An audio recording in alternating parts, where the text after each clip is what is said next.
Well Campground. Night 1 was a success, I guess. Everything went pretty well. Got here probably about a half hour before dark at this nice little recreation area campground.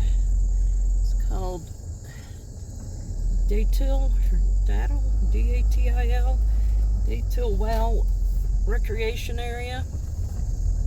And it's, I guess, BLM land.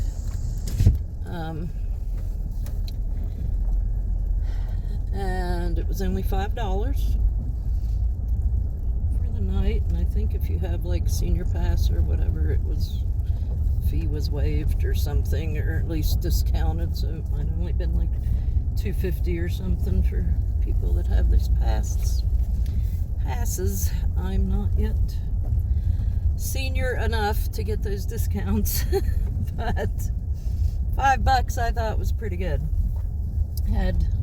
Saw there in the beginning it has the vault toilets and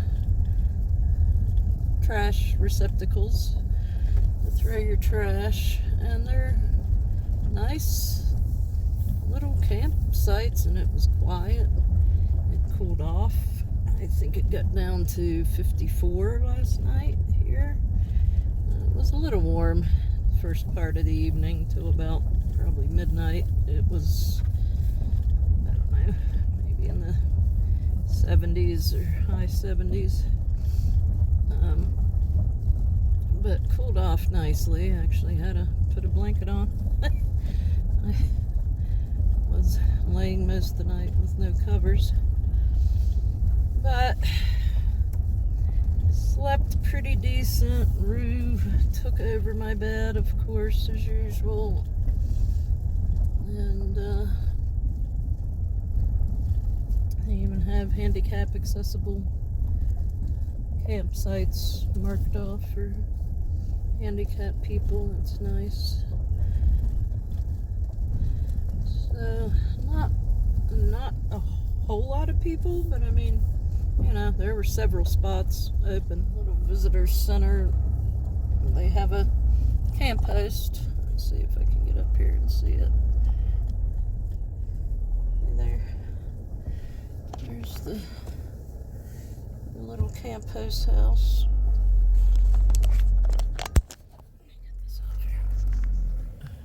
Datil Well Campground. So, has the pay fee envelopes. You just put your $5 in there, and it's nice. They were pretty flat sites. I didn't have any trouble, you know. I can always raise my head with my bed because it's adjustable if I need to raise it up a hair, but I have enough pillows and all that I didn't need to raise it. And yeah, very nice. I would definitely come here again, maybe stop on the way back. It's a little over 5 hours from home. Now it is warming up. It's about 78 at 9:30 or so in the morning. I spent, oh goodness, good couple hours trying to organize stuff because I had just thrown everything in here yesterday just to get on the road.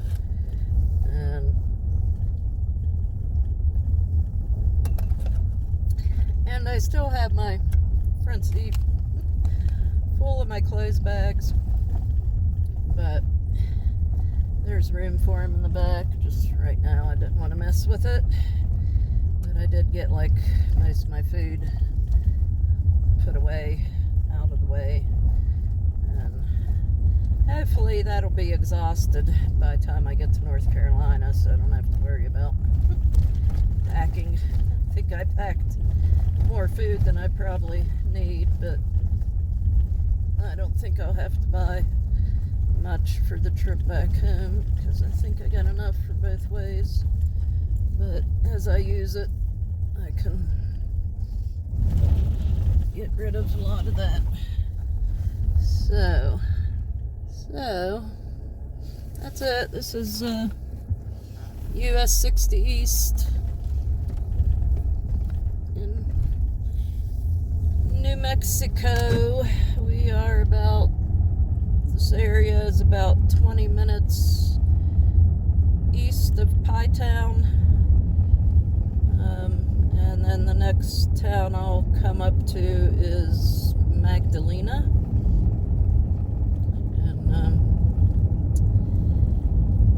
And then I want to stop at the Very Large Array, which is a observatory, satellite observatory kind of place. So that's the plan. Then we'll be moving on up to Oklahoma. You see those satellite dishes over there?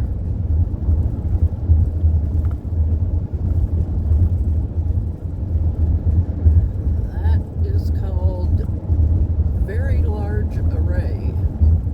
Cows.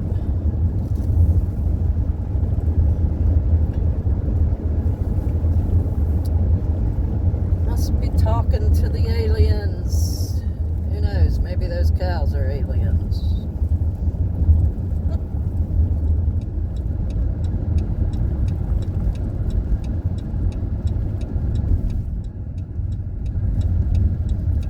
I guess this is the pull-off for it. Let's read the sign. Oh, look. Oh, I wish I had stickers. Daggone it.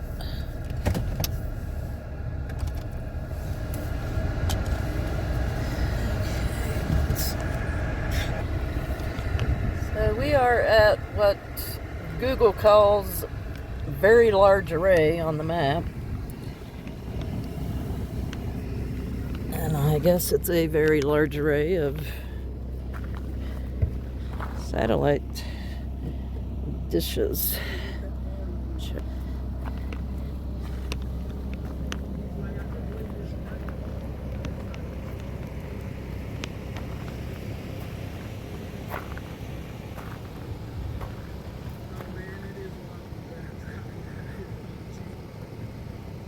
See them? But I can't see. Whole bunch of them.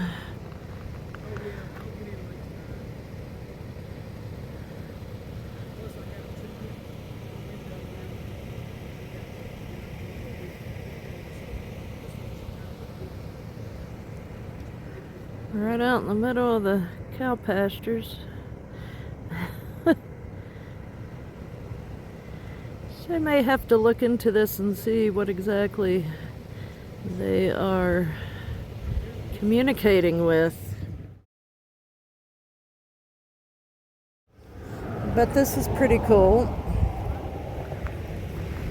If I had stickers made for my YouTube channel, I could leave a sticker. But haven't got to that point yet. The whole, oops, what did I do? Whole guardrail all the way, all the way around. So what's this say? So we are at Plains of San Agustin. Northeast part of Plains of San Agustin, occupied some thousands of years ago by a large intermontane lake, is down-drooped graben bordered by uplifted volcano masses. San Mateo and Luer Mountains and Pelona Mountain are southeast, and Horse Mountain and Datil Mountains are northwest. Elevation 7,030 feet. That was the historic marker.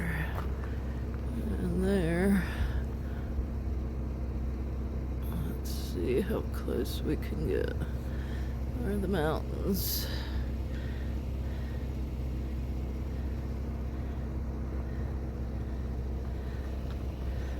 Along with the satellite dishes. Oh, look, you got mountains all around.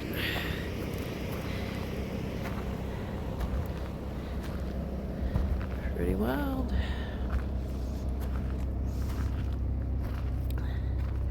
Seems like it's flat as far as you can see and just surrounded by mountains.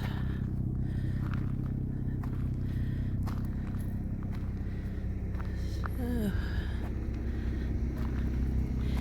interesting little stop.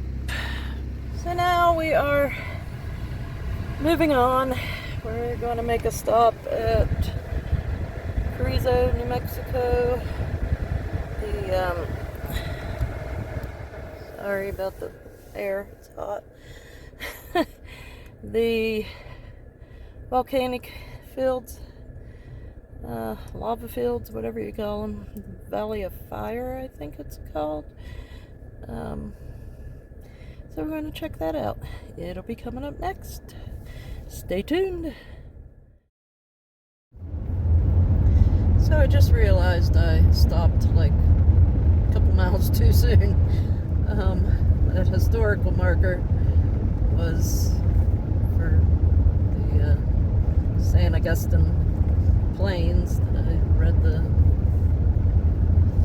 read off the board there to you, but just a couple miles past that actually was a road that said National Observatory or something. So I guess you actually can go back in there and get up close to the big satellite dishes.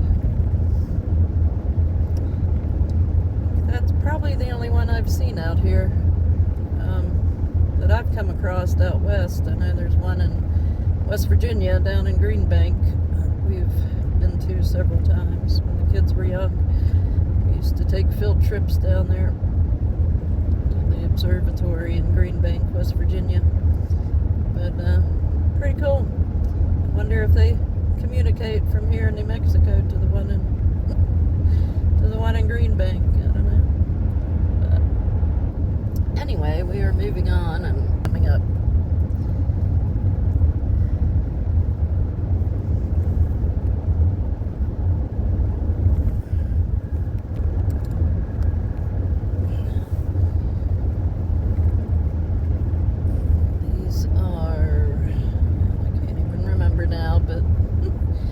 The mountains that were named on the post back there at the historical marker. The Horse Mountain and the Daytil Mountains are behind us. That's where we camped. I forget what to call these, but pretty wild. Landscape out west never fails to amaze me.